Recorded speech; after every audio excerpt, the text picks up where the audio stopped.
Warning, warning, warning, you ask? Why Malaysians become homeless in Malaysia? What you are going to see and read may shock you beyond imaginations. So are you ready? If you are, then buckle up and let's us blast off. Okay, don't be surprised. Many people become homeless for many weird reasons. Some people become homeless as a result of domestic abuse, depression, or personal trauma. Some people end up homeless because of the breakup of a family. Some persons living on the streets are refugees who are poor and forbidden by law from working in Malaysia. Hello JNSF, Sales and Marketing, members. If you are new to this blog, you are invited to this site where sales and marketing ambitious professionals meet and greet. Believe it or not, it's estimated that there are 1,500 to 2,000 homeless persons in Kuala Lumpur in 2016. The latest data on the homeless population in Malaysia is not found, but it can be assumed that the numbers have increased due to the pandemic. The scarcity of studies done on the homeless population is obvious. Homeless fact lesser known amongst locals is that 90% of the homeless community are Malaysian citizens, not foreigners. The top reasons for homelessness. Hold your horses. Before speaking another word, may I introduce myself as Madam Sophia, the virtual assistant to CTM Joseph, your virtual sales and marketing e-coach and e-mentor. Alright. Let's continue with this newsletter, shall we? Thanks. Red hot news in Dialam over careless landlord and tenant. An irresponsible house owner who has an equally irresponsible tenant spells trouble for anyone living nearby. I am in this unfortunate predicament. The house I am referring to is a detached house in a respectable neighborhood in Petaling Jaya, where I live. A few years ago, the house owner moved to Seremban and rented the house out to a man who used it to accommodate the foreign workers from his company. The house owner was just interested in collecting rent, while the tenant just wanted to house his workers without any attempt to maintain the house or its compound. In the last 3 years, the state of the house has deteriorated. It is now in shambles and sticks out like a sore thumb in the community. The house compound has also turned into a big rubbish dump. Making things worse, the lawn was rarely mowed and the compound is now covered with knee-height shrubs and undergrowth with old tires and hoses that are buried in them.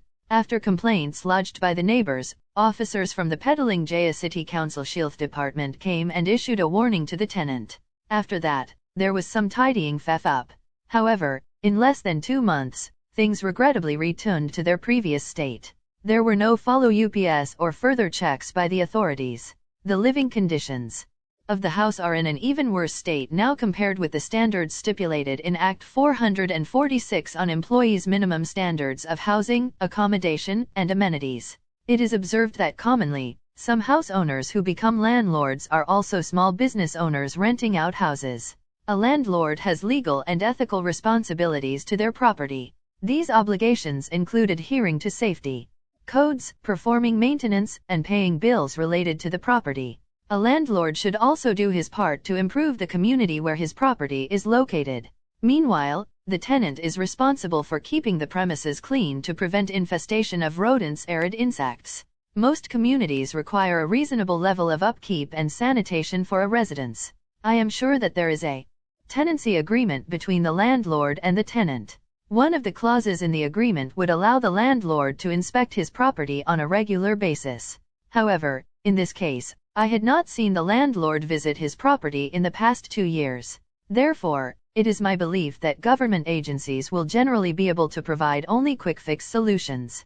They only resolve the symptoms and not the root cause of the problem. In this particular case, the root cause is the house owner. The authorities should compel the house owner and his tenant to adhere strictly to the conditions stipulated in his tenancy agreement. We hope the authorities will promptly find a permanent solution to this predicament. End of shocking news extracted and modified from printed open sources dated February 4, 2022. By the way, are you pleased with this week's bulletin? I hope you do. As for myself, it is very revealing.